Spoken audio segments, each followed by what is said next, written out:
আসসালামু আলাইকুম ওয়া রাহমাতুল্লাহি ওয়া বারাকাতুহু। নিয়ে আসছি আবহাওয়া সংবাদ।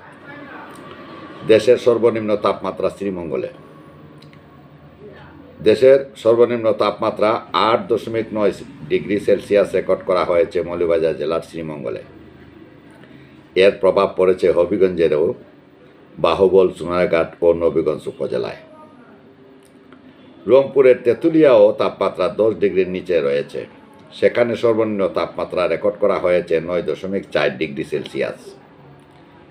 আজ মঙ্গলবার 24 ডিসেম্বর সকাল 9টায় আবহাওয়া অধিদপ্তরে প্রকাশ করা স্টেশন পর্যবেক্ষণ ডেটা থেকে এ তথ্য জানা যায়। এছাড়া গত 24 ঘন্টায় দেশের সর্বোচ্চ তাপমাত্রা রেকর্ড করা হয়েছে চট্টগ্রামে, কক্সবাজারে 31 ডিগ্রি সেলসিয়াস। এর আগে সোমবার 23 ডিসেম্বর শ্রীমঙ্গলে তাপমাত্রা ছিল 10.4 ডিগ্রি সেলসিয়াস। আবহাওয়া অফিস জানিয়েছে, আগামী 24 ঘন্টায় অস্থায়ীভাবে আংশিক মেঘলা আকাশ সহ সারা দেশে আবহাওয়া প্রধানত শুষ্ক থাকতে পারে। তবে খুলনা, বরিশাল ও চট্টগ্রাম বিভাগের 2-1 জায়গায় হালকা গুড়ি বৃষ্টি হওয়ার সম্ভাবনা রয়েছে। গুড়ি বৃষ্টি হলেও দেশের দক্ষিণাঞ্চলে রাতের তাপমাত্রা 1 হইতে 2 ডিগ্রি সেলসিয়াস বৃদ্ধি পেতে পারে এবং অন্যত্র তা সামান্য বৃদ্ধি পেতে পারে।